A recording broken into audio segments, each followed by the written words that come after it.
വികാരത്തിൽ നടന്നു. നമ്മൾ ചിലപ്പോൾ ചില ഈ ബ്രാൻഡ് സാധനങ്ങളൊക്കെ ഉപയോഗിക്കുമ്പോഴേ ചിലപ്പോൾ ഇങ്ങനെ ബാൽമൻ പാരീസിൻ്റെ പിന്നെ ഷർട്ടൊക്കെ ഇട്ടിട്ടൊക്കെ ചിലർ നടക്കാത്ത ടീഷർട്ടൊക്കെ ഇട്ടിട്ടേ അത്യാവശ്യം വിലയുള്ള സാധനമല്ലേ, അതൊക്കെ ഇട്ട് നടക്കുമ്പോൾ ഇത് നാലാൾക്ക് അറിയാതിരുന്ന ആളുകൾ കാണാതിരുന്ന വല്ല കാര്യമുണ്ടോ? അപ്പോൾ ഇങ്ങനെ കാണിക്കാൻ വേണ്ടി ഒരൽപ്പൊക്കെ ഒരു ഷാറിലൊക്കെ നടക്കും. നല്ല വാഹനമാണെങ്കിൽ അത്യാവശ്യം മുന്തിയ വാഹനമാണ്, വിലപിടിപ്പുള്ള വാഹനമാണ്, അതിൽ കയറിയിരിക്കുമ്പോൾ ഒരു അഹങ്കാരം വരുന്നതാണ്. ഈ കുതിരക്ക് ഖൈൽ എന്ന് അറബിയിൽ പറയും. എന്തുകൊണ്ടാണ് പറയാൻ കാരണം എന്നറിയോ? ഖൈലെന്നും ഖുയല എന്ന് പറഞ്ഞാൽ അഹങ്കാരം എന്നാണ്. ഖുയല നബി ഞങ്ങൾക്ക് ഇഷ്ടമല്ല, അല്ലാഹുവിന് ഇഷ്ടമല്ല. ഖൈലിന്മേൽ കയറിയാൽ തോന്നുന്ന വികാരത്തിനാണ് ഖുയല എന്ന് പറയാ. എന്ന് പറഞ്ഞാൽ ഒരു കുതിരപ്പുറം, അന്ന് ഒട്ടകം, കഴുത, കോവർ കഴുത, ഇതൊക്കെയാണ് സഞ്ചരിക്കുന്ന വാഹനങ്ങൾ. ഓക്കെ, അപ്പോ നല്ല മുന്തിയൊരു വാഹനമാണ് കുതിര. കുതിരപ്പുറത്ത് കയറുമ്പോൾ ഖൈലിൽ കയറിയാൽ ഖുയല എന്ന് പറഞ്ഞാൽ അഹങ്കാരം എന്നാണ്. അത് വരുന്നത് കൊണ്ടാണ് കുതിരക്ക് ഖൈലി എന്ന പേര് തന്നെ വരാൻ പോതും. ഞാൻ ഇപ്പൊ തരക്കേടില്ലല്ലോ. ഇവര് മാരുതി 800 പോണതും ഒരു ഡിഫൻഡറിൽ പോണതും ഒരുപോലെയാണോ? ആണോ ചെറുപ്പക്കാരെ? ഇല്ലല്ലോ. ഒരൽപ്പം അഹങ്കാരമൊക്കെ തോന്നൂലേ? തോന്നാൻ പാടില്ല. നിങ്ങളിപ്പോൾ ഒരു സ്വിഫ്റ്റിൽ പോകുന്നു, ഒരു ബെൻസിന്റെ പുതിയ വണ്ടി പോകുന്നു, രണ്ടും ഒരുപോലെ ആയിരിക്കുമോ? ഒരുപോലെ ആവണമെന്നാണ്. ഒരിക്കലും അഹങ്കാരം. നല്ല വണ്ടി നീ തന്ന ശുക്ർ പഠിച്ചു, പക്ഷെ അത് മനുഷ്യന്മാരുടെ നെഞ്ചത്തേക്ക് കയറ്റാനുള്ള, നമ്മൾ അഹങ്കരിക്കാനുമുള്ളതല്ല അത്. അങ്ങനെയാണെങ്കിൽ അതിന് ശുക്ർ ചെയ്ത് അള്ളാഹുവിന് നന്ദി ചെയ്ത് ജീവിക്കാൻ പറ്റൂ. ഒരു കുഴപ്പമില്ല.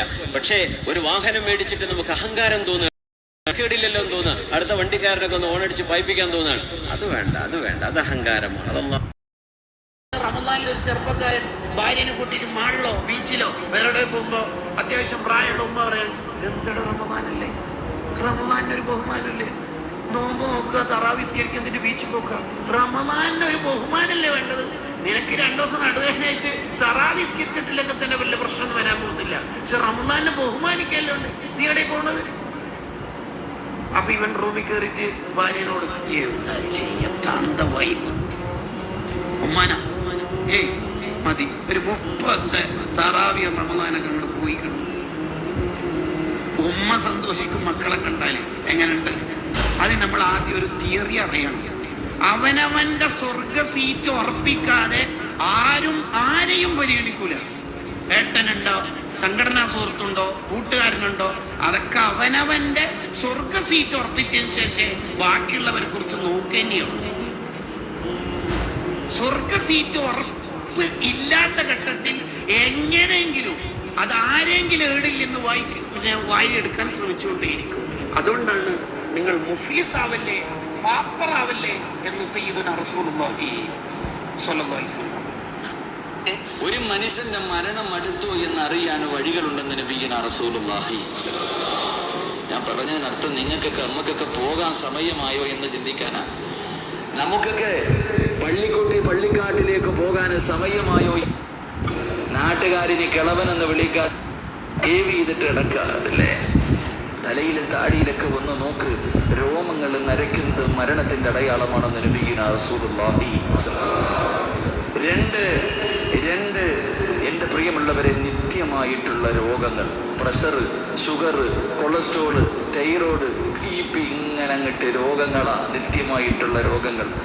രാത്രി ഭക്ഷണം കഴിഞ്ഞിട്ട് പിന്നെ കുറെ ടാബ്ലറ്റ് വാരി കഴിക്കുന്ന സ്വഭാവം, എൻ്റെ പ്രിയമുള്ളവരെ, നിത്യമായിട്ടുള്ള രോഗങ്ങൾ മരണത്തിന്റെ അടയാളമാണെന്ന് നബിയുനാ റസൂലുള്ളാഹി.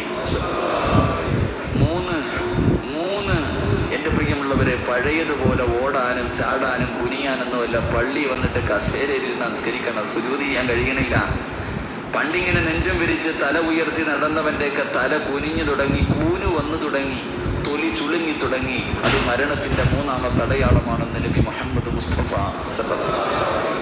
ഈ 3 അടയാളം ഈ സദസ്സിലിരിക്കുന്ന 100ൽ 98% പേർക്കും വന്ന് അള്ളാഹു നന്നാകാൻ ബാക്കി നൽകി ഗ്രഹിക്കുമാറാകട്ടെ. ഒരു